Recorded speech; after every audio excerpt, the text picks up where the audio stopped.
Angel Reese, the most coddled, babied professional athlete in all of sports. Angel Reese walked into her latest press conference like she was expecting a red carpet treatment, only to find herself sitting next to Ariel Atkins, who apparently thinks she's running a daycare center instead of playing professional basketball. The woman literally called a 23-year-old professional athlete a kid and demanded that the media protect her from the big scary questions about her performance. We've officially entered the participation trophy phase of the WNBA, where shooting 31% from the field gets you a security blanket instead of accountability. This is a 23-year-old kid, Atkins said, gesturing toward Reese like she was introducing a toddler. At show and tell. And the amount of crap that she gets on a day-to-day, and she still shows up.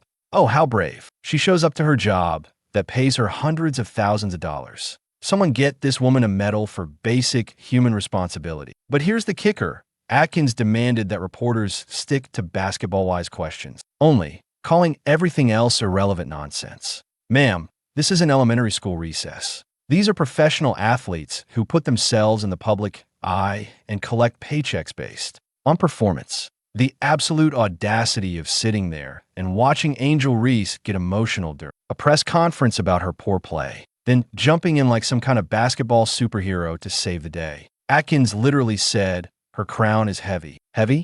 What crown? The crown of regressing from an already questionable 39% field goal percentage to a historically awful 31%? Because if that's the crown we're talking about, then yes, it should be heavy. Heavy with the weight of disappointment and unmet expectations. You're enjoying? Please subscribe. But let's talk about the elephant in the room. The hypocrisy that's so thick you could cut it with a butter knife. Angel Reese herself said she wanted to take the villain role and that she'd continue to take that on. She literally embraced being the bad guy, told everyone she was fine with taking the backlash, and positioned herself as the antagonist to Caitlin Clark's hero narrative. But now that the criticism is actually coming her way, suddenly she needs protection. This is the same Angel Reese who spent her rookie year talking about how people are watching women's basketball because of Me Too. Not just one person.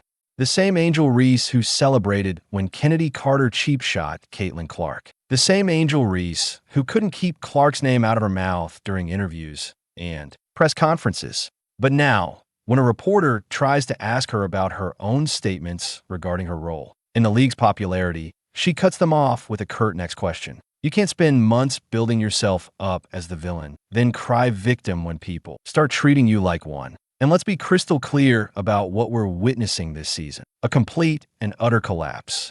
Angel Reese is averaging 10.1 points per game on 35.8% shooting. That's not just bad. That's historically catastrophic for someone who was supposed to take the next step in. Her sophomore year, she's taking 7.3 shot attempts in the restricted area per game and making only 31.8% of them. For context, that's worse than any player in WNBA history who's attempted at least 5 shots in the paint per game. We're not talking about a slump. We're talking about a complete breakdown of fundamental basketball skills. Meanwhile, the media and her supporters keep trying to position her as being on the same level as Caitlin Clark. Let's do some quick math here, shall we? Clark averaged 17.1 points and 8.2 assists per game as a rookie while leading the league. In assists, Reese, 13.6 points and 1.8 assists. This season, while Clark is putting together an MVP caliber campaign, Reese is shooting like she's playing with oven mitts. But somehow, we're supposed to pretend this is still a rivalry. This isn't a rivalry. It's a masterclass versus a meltdown. The Chicago Sky made major moves this offseason specifically to support Angel Reese. They traded away the 3rd overall pick for Ariel Atkins, brought in veteran leadership, and restructured the entire roster around her and Camila Cardoso. And what do they have to show for it? A 2-6 record and the worst point differential in league history through the first 2 games. ESPN literally ranked their young core at 7th in the league with Reese's underperformance being cited as a major reason for the low ranking. But here's where it gets really rich. When confronted about her poor finishing at the rim, Reese declined to answer questions about it. When asked about her struggles, she gets defensive and shuts down.